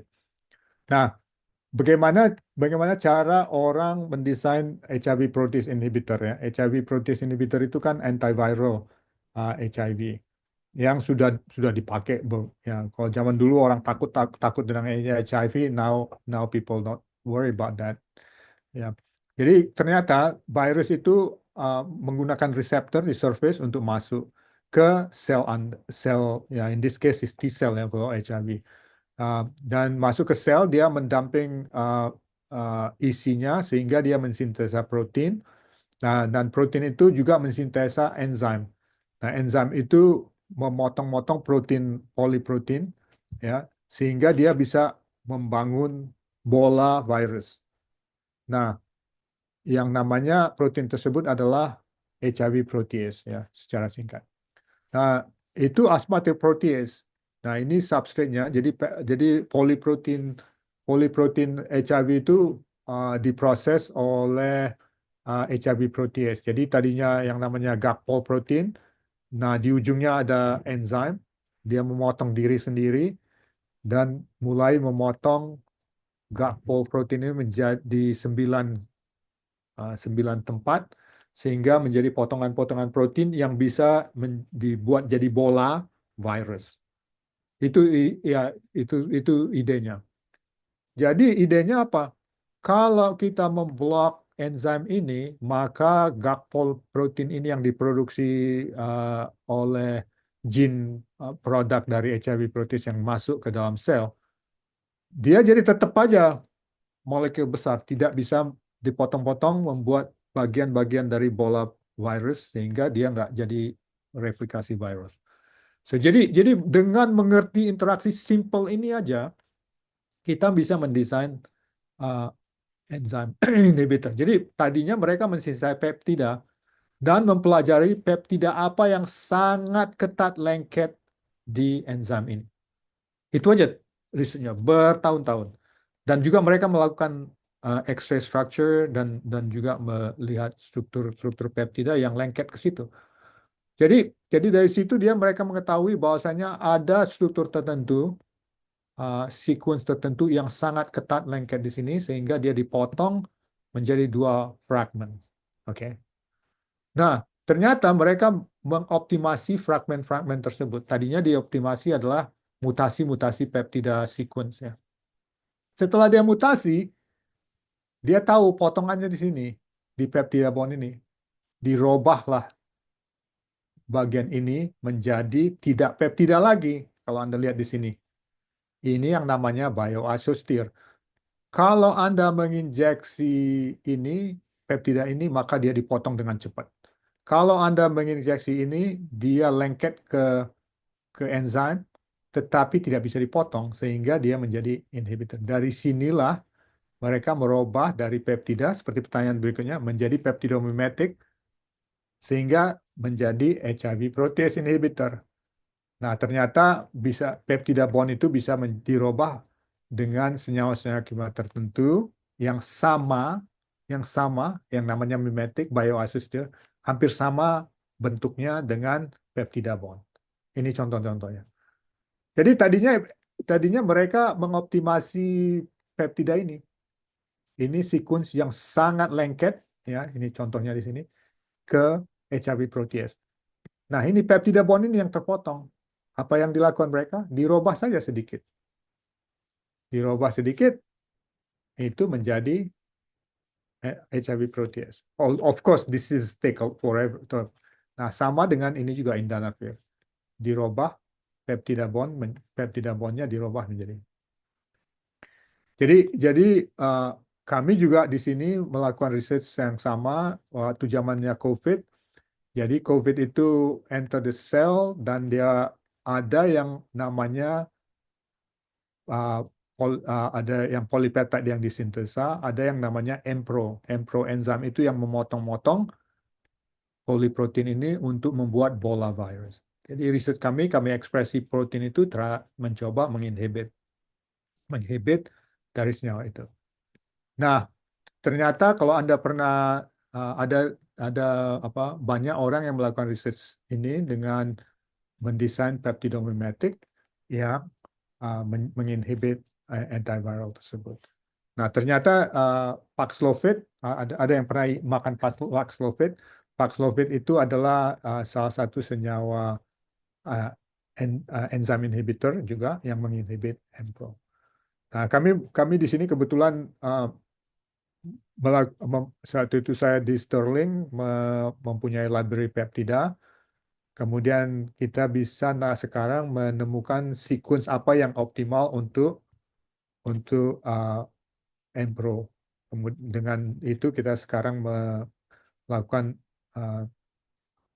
research merubah peptida menjadi antiviral menginhibit MPRO. Itu juga kami lakukan di sini, tetapi kami akan mengekspansi ke coronavirus protein yang lain, enzim coronavirus yang lain, sehingga kalau ada pandemi lagi sudah bisa kita, paling tidak sudah ada pertahanan di bidang antiviral yang tadinya tidak ada. Oke. Saya dari pertanyaan sudah saya jawab semua tadi apa yang penting bisa dilakukan. Understand the mechanism. That's really important. Mengerti mekanisme, maka banyak bacalah sebagai graduate student. Kalau Anda disuruh advisor Anda, oh ini riset Anda, sebanyak-banyaknya apa bidang Anda gitu, sehingga Anda menjadi expert di bidang itu. Ya. Oke, thank you. Kalau ada pertanyaan lagi, ya, I can answer. Silahkan kepada mahasiswa yang hadir, tidak harus mahasiswa juga ya, mungkin yang hadir juga banyak. Kalau ada pertanyaan lagi untuk Prof. Teruna. Prof, mau izin bertanya? Silahkan. Masih penasaran sih, Prof. Tadi itu kan si RGD-nya itu bisa diubah menjadi bentuk yang lain kan? Kayak Ya. Lalu itu juga memiliki mekanisme yang spesifik ke integrin. Nah, sedangkan integrin itu pada manusia atau pada makhluk hidup lain tuh beda-beda jumlahnya ya tadi itu. Ya, ya. Berarti itu tidak Ya. bisa diaplikasikan secara langsung, Prof. Atau? Bisa. Kenapa? Kalau Anda lihat di sini, second ya. Oke. Nah, ini kebetulan ini researcher ini yang kalau Anda mau lihat publikasi ini, nanti saya kirim ini ya, saya kirim slides-nya ya, Bu ya, karena ada banyak reference ya. Researcher ini mereka menggunakan cyclic peptida, ternyata dia buat di amino acid, sehingga molekul ini sangat selektif kepada alpha B beta 3, alpha B beta 5 yang ada di angiogenesis. Dia tidak selektif ke like fibronectin receptor, fibronectin receptor. Jadi walaupun integrin itu sama, tetapi ada beda-bedanya di active site. Gitu. Ini dari X-ray structure yang mereka publikasi. Jadi dia ada interaksi. Jadi ada triad memang, tetapi triad ini jaraknya beda-beda, beda integrin, beda jaraknya gitu. Jadi tetap bisa diaplikasikan ke pasien. Ya. Tapi dampaknya bagaimana, Prof? Ya berhasil mereka, tetapi ternyata tidak berhasil di clinical karena apa? Seperti yang saya bilang, banyak cancer patient, kansernya itu ekspresi dari alpha B beta 3-nya beda-beda. Jadi ada yang ekspresinya rendah, ada yang ekspresinya tinggi. Nah, ternyata kalau waktu itu mereka nggak ngerti. Kalau di sini kan kalau Anda melakukan clinical trial, kan tadinya nggak tahu itu problemnya. Ternyata kok populasi yang responsif itu kok rendah misalnya. Karena di sini kalau misalnya 20% itu nggak cukup lah untuk approve drug gitu. Karena populasi. Jadi ternyata dia mulai mencari orang mana yang nggak responsif gitu. Dicek ternyata tumornya itu, angiogenesisnya itu tidak ekspresi alpha B beta 3-nya, beta 3 and alpha B beta 5-nya itu tidak setinggi dari pasien lain gitu, yang responsif. Gitu. Jadi berarti molekul ini kalau mau digunakan sebagai anti-cancer, dia harus didiagnosis dulu kansernya, apakah dia ekspresinya tinggi. Karena di sini kan kita nggak boleh injeksi sesuatu yang nggak ada potensi, makanya dilakukan clinical trial kan. Ya. Jadi makanya ada sekarang ini ada yang namanya Theranostic. Pernah dengar nggak Theranostic? Belum, Prof. Oke, teranostik itu karena belum pernah, makanya saya bawa itu ya. Teranostik itu untuk masa depan itu sangat penting, yang namanya therapeutic diagnostic. Jadi diagnostik dulu, didiagnosis dulu, apakah pasien ini akan responsif dengan terapeutik ini. Setelah didiagnostik, jadi misalnya populasi kanker uh, pasien itu didiagnosis dulu. Kalau untuk RGD yang ini, kita diagnose dulu apakah alpha P beta 3, alpha P beta 5-nya cukup tinggi di kansernya. Kalau cukup tinggi, obviously they have to do a lot of research ya, harus banyak research. Mengetahui barnya apa. Oke, kalau segini populasinya apa ekspresinya, oke kita bisa treatment. Kalau segini tidak. Nah, masalahnya di sini kalau melakukan clinical trial, sekali melakukan clinical trial, kalau sudah tidak sukses, agak sukar kembali lagi gitu. Harus banyak data-data dulu baru bisa kembali lagi gitu. Tapi sekarang karena mereka sudah move on ke sini, ke diagnostik, nah ini salah satu solusi. Nah sekarang mereka bisa melakukan ini. Ini cerita family sendiri ya, adik ipar saya, adik istri saya, dia punya problem lung cancer, tetapi dekat dengan pembuluh darah. Ya, ternyata ada didiagnosis dengan peptida tertentu ya, bukan RGD. Nah, ternyata kansernya dia itu sangat bisa didiagnosis dengan PET ya. Sangat lengket ke peptida ini karena protein ada reseptornya di situ yang sangat tinggi. Ya, dia bernasib baik. Kemudian dirubah daripada untuk diagnostik dirubah menjadi radiasi. Radiasi sangat tinggi. Diinjeksi sekarang kansernya hilang gitu. Nah, itu yang namanya teranostik. Didiagnostik dulu, apakah peptida ini bagus, sudah diraul bagus, dirubah jadi radiasinya jangan tinggi, dikasih, matiin semua itu kanker. It's a real situation. Jadi this technology ya kalau ke depan itu ya begitu nanti. Tidak lagi hanya oh ya kanker semua drug jadi oh pakai ini aja gitu. Enggak gitu. Nah, sama juga seperti yang ini kan. Ini. Ya, kenapa breast cancer sangat gampang di nowadays ya? Karena ada HER2. Ternyata breast cancer HER2 sangat tinggi ekspresinya. Antibody itu kan sangat ketat bandingnya. Ya, sekarang solusinya cukup baik lah. Side effect-nya cukup rendah. Tidak lagi pakai, although kelemahannya sekarang ini masih mahal ya, masih mahal, masih sangat mahal. Tapi but at least the idea is there, ya, idenya sudah ada di situ. Nah itu banyak opportunity buat anda sekalian.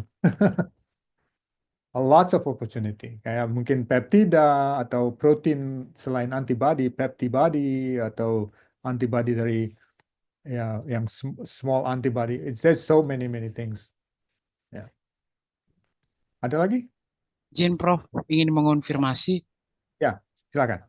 berarti dapat diasumsikan bahwa integrin ini dapat binding atau berinteraksi dengan senyawa derivat daripada ini, Prof, yang dijelaskan tadi yang 3 itu. Peptida RGD, ya. Ya, Ya, tetapi belum tidak berarti integrin ini tidak bisa berinteraksi dengan small molecule yang Anda research. oh Ya. ya, Prof. Ya. Ya, mungkin Anda isolasi senyawa kimia. Saya tahu bahwasanya ada company, jadi kita melakukan research integrin untuk T-cell ya, namanya LFA. Ternyata ada company di Connecticut, mereka menggunakan small molecule untuk integrin. Nah, jadi bisa saja small molecule, bisa saja natural product Anda bisa melengket ke protein integrin ini gitu. Jadi maksud saya gini, understand the mechanism and then apply. Anda harus menggunakan kemampuan Anda untuk mekanisme tersebut gitu. Ngerti nggak? Ya nggak harus Ya, ngikutin ya, RGD. Ya, nggak harus ngikutin ya. RGD. Get the point. Yang saya kurang setuju punya banyak molekul. Oh, screen sini, screen sana, screen sini. Ya, tanpa yang membabi buta kayak gitu lah. It's no good. You have to understand the mechanism. Apa yang Anda harus targetkan. Nah, ini tergantung juga. Nah, ini pintar-pintar Anda. Orang yang pintar itu kan pintar cari celah. Ya, Anda bilang, oh, my expertise is here. Apa yang lebih gampang, dipelajari di Indonesia? What target molecule? What mechanism in Indonesia that I can do? For example, ya saya sudah tahu di biotech, banyak orang yang pintar ekspresi. Why don't you express enzyme? Why don't you invent enzyme? Ya, oh mungkin ekspresi protein receptor tertentu. Why don't you target that protein? Kenapa nggak ditarget aja ekspresi and then do binding? Dan kemudian dari hanya protein interaction ke sel, dari sel ke in vivo. Kenapa nggak gitu? Nggak harus langsung, oh ya senyawa campuran ini bagus untuk diabetes, langsung diinjeksi ke animal. What is that? Yeah. Langsung bilang, oh iya bagus untuk diabetes. Come on, you don't understand the mechanism. Main injek aja gitu. That's no good. Yeah. I want to change that. I want to help change that. Saya mau coba merubah cara berpikir sekian.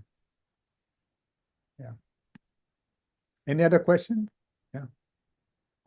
Ada yang di message pertanyaan juga dari Mbak Rini. Kalau size peptide besar, apakah masih bisa diubah jadi peptida mimetik? Bisa. Tapi Anda harus mencari segmen apa yang paling penting. Yeah. Nah, makanya Anda harus, oke, pertanyaan begini, saya punya peptida besar. Pertanyaan kedua harus begini, targetnya apa?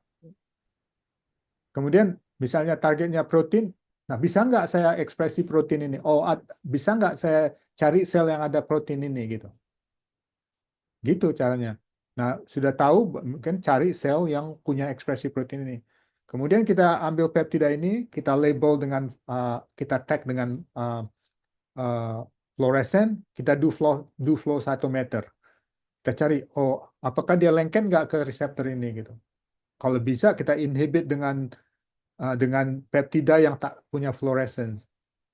Dan kemudian kita bisa inhibit dengan antibody ke reseptor tersebut. Nah, setelah itu kita buat peptida itu menjadi kecil, seperti yang saya sebutkan tadi di atas ini. Kita potong-potong. Nah, tadi RGD dulu. Ya, ini. Nah, ini. Kita potong sebelah kanan nggak aktif, sebelah kiri aktif. Potong lagi. Ya, you could do it. Kalau memang ada segmen yang paling aktif. Dan biasanya ada.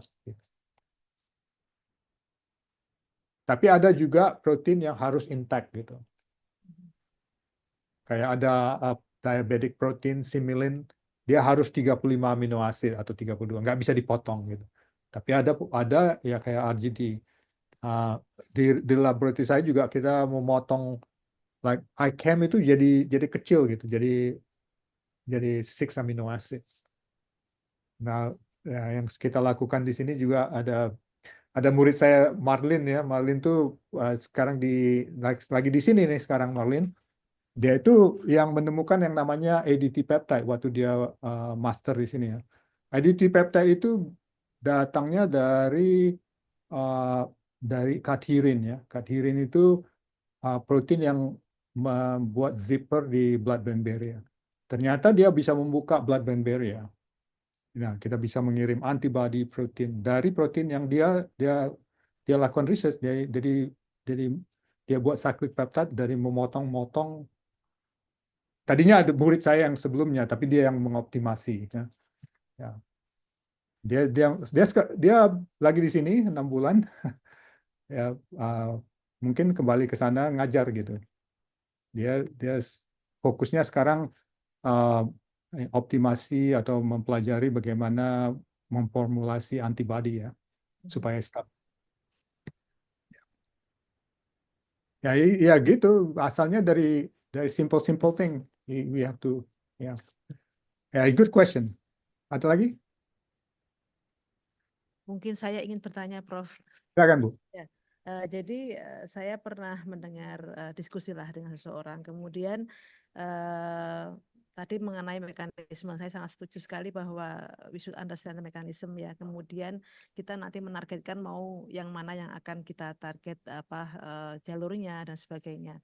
Nah, pertanyaan saya, ketika kita tahu bahwa jalur itu atau mungkin target itu sudah banyak yang meneliti gitu ya, dan it's not really working probably apa yang ada gitu ya. Kemudian apakah kita perlu mencari sesuatu target baru menurut Prof, ataukah kemudian we still do apa yang orang-orang sekarang kerjakan? Very good question. Yeah, so very good question. Jadi gini, terkadang memang kayak RGD nih ya, it's amazing Mhm. ya RGD nih ya, RGD. Nah, kan kita pikir oh udah deh, udah diteliti orang lain. Tapi sampai sekarang masih banyak yang melakukan research RGD. Kenapa? Ada yang mengkonjugasi RGD untuk drug, Hmm. ya, drug A, drug B. Terkadang drug A tidak bisa di-deliver dengan RGD, tapi drug B bisa. Jadi banyak seluk-beluk yang belum diketahui. Hmm. Nah, kalau menurut saya, kalau mau membuat progres di Indonesia, kita mempelajari apa yang sudah sukses. Nah, saya juga begitu dulu. Apa yang sudah sukses ada di literatur, tetapi karena kita banyak baca literatur, ada kalau kata orang ada niche corner-corner yang orang di sini nggak mau, orang di Amerika nggak mau memperhatiin, Okay. tapi nggak ada solusinya. Kenapa? Oh, udah ada drug itu kok. Mhm. Nah, sekarang banyak orang yang di sini menggunakan RGD mengirim nanopartikel, mengirim ini. Jadi Anda harus banyak baca literatur tentang itu dan mencari celah-celah yang belum ada. Itu yang lebih cepat actually, you can easily go. Nah, kenapa murid saya itu selalu bisa sukses PhD-nya kenapa? Karena kita udah tahu celah-celah apa yang biarpun kita udah publikasi, ada celah-celah yang kita belum mengerti. Nah, itu saya kasih ke murid sebagai project untuk dia mengerti. Terkadang di situ pun mereka masih struggling gitu karena jawabannya tidak ada. Jadi jawabannya walaupun sudah dilakukan orang, tapi kalau kita bisa cari celah yang belum dilakukan orang, it's a good idea. Kayak gini ya, Marlin aja contohnya, dia datang kemari, saya udah ada pikiran project. Projectnya apa? Kita selalu mengirim antibodi ke otak menggunakan label. Kita label antibodi dengan fluorescent label. Ini iodine. Nah, ternyata murid saya, kalau dia salah komposisi labelnya, kalau dia komposisi labelnya terlalu tinggi, nggak gampang diinjeksi ke animal karena dia terprecipitasi. Nah, tugas Malin yang saya kasih, gimana berapa level konjugasi yang bagus dan biarpun konjugasi sangat tinggi, bagaimana Anda bisa memformulasi supaya ini senyawa tidak presipitasi sehingga kita bisa injeksi ke animal. Itu kalau kita publikasi, everybody will read it. Kenapa? Banyak orang yang mau melabel protein mereka, tapi nggak ngerti nih formulasi apa yang harus digunakan. See, that's a niche, tapi orang nggak tahu jawabannya. Jawabannya cuma, oke, jangan kasih komposisinya 5 molekul, komposisinya 2 molekul. Tapi kalau kita nggak ada solusi lain, harus buat banyak fluorescence di situ. Gimana caranya? Wah, dengan formulasi. Nah, saya tanya dia, nih 6 bulan cari ini jawabannya. Itu. Ya. Ngerti nggak? Ya, terima kasih, Prof. Good question, very very good question. Oke, bagaimana yang lainnya? Apakah ada lagi pertanyaan? Kalau masih malu-malu, next time, even though the topiknya agak beda, you can ask. I remember everything, so. Ya. Izin bertanya mungkin Prof. Teruna ya. Silakan. Muhammad, ya. Iya, ini mau nanya pendapat aja sih mungkin. Bagaimana pendapat Prof. Teruna mengenai ini penggunaan AI pada study mekanisme ini. Karena kalau saya, maaf, perkenalkan saya Miftah dari Prodi Bioteknologi juga ya. Saat ini sedang riset bersama Pak Saifur, kalau mungkin kenal juga. Itu lagi develop semacam pipeline gitu. Saya banyak bergerak di bioinformatik, jadi bikin pipeline bioinformatik seperti itu. Saat ini yang udah terdevelop itu untuk screening suatu substan ke whole human protein. Jadi Oke. satu substan ke whole human protein, terus beberapa yang saya kerjakan juga iseng-iseng bandingin perbedaan struktur antara PDB dengan AlphaFold. Ya, Jadi ya. pakai box to box DSDP binding ternyata bisa beda skornya antara AlphaFold dengan PDB. Jadi kalau tadi misalkan eh, perubahan struktur itu jadi punya ide, misalkan seperti itu bisa dicek perubahan strukturnya melalui box to box blind screening itu. Jadi mungkin pendapatnya ke depannya seperti apa? Oh ya, Seperti ya, itu ya. mungkin, Prof. Teruna. AI, kalau Anda mengerti seluk-beluk AI, uh, itu mungkin itu kayak zaman dulu ya, waktu saya mulai tahun 87 ya di Lower Cancer Research, itu molecular dynamic simulation, molecular modeling itu nggak ada. Bukan nggak ada, baru mulai. Saya di Lower Cancer Research, uh, di Lower Cancer Research Foundation itu uh, sebagai beta site dari company yang mendevelop molecular modeling ya. Nah, sekarang molecular modeling itu sudah sangat prediktifnya ya AlphaFold ya, jadi Nobel Prize. Dan juga sebelumnya juga orang-orang yang mendesain code dari molecular dynamics seperti Martin Karplus dapat Nobel Prize. Karena makin-makin menjadi tool kita. Dan saya prediksi AI itu juga akan menjadi tool. Malah kita di departemen kita ada asisten profesor yang menggunakan AI bagaimana untuk memformulasi protein-protein tertentu, struktur apa dan segala macam. Seperti yang Anda lakukan. That's gonna be good. Tapi Anda harus ingat ya, saya kemarin dengar wamen kita Bu Stella ya memberi lecture tentang AI di Dell ya, which is very good lecture ya. Kalau Anda saya suggest, Ya. you need to listen to her ya, listen to video ya. Dia sangat sangat bagus menjelaskan. AI itu sama seperti komputer ya, garbage in and garbage out. Ya, kalau Anda masukin garbage, jawabannya juga garbage. Dan waktu saya dengar dia pidatonya di Dell itu ya, dia bilang ada contoh-contoh di mana ditanya sesuatu, jawabannya ya kemana-mana. Kenapa? The input is bad. Ya, so the garbage in is garbage out. Jadi, apakah AI bisa menggantikan manusia? In certain things, yes, you can. But in certain things, you cannot. Jadi, coba listen to dia ada tuh di YouTube dia pidato di Dell SMA Dell itu di Batak ya. Ya, yeah, it's very good lecture ya. Karena itu memberi caution ke Anda apakah Anda AI itu bagus. Obviously any technology there is a good thing and bad thing. But what you're doing is good actually. Ya, bisa ide Anda itu sudah apakah ada struktur tertentu RGD, contohnya RGD, struktur apa yang sebenarnya binding ke different antigen, for example. You can predict them. Nah, kami juga di sini aktif dengan computational dikombinasi dengan wet scientist, wet chemistry. Jadi kita mengoptimasi peptida dengan computational, kemudian dites apakah ini benar nggak gitu.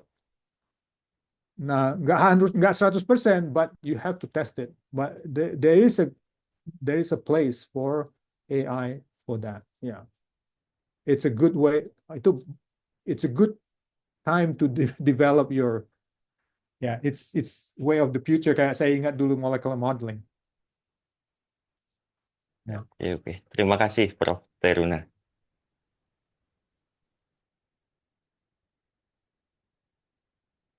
So, bagaimana teman-teman semuanya? Apakah masih ada yang ingin ditanyakan? So,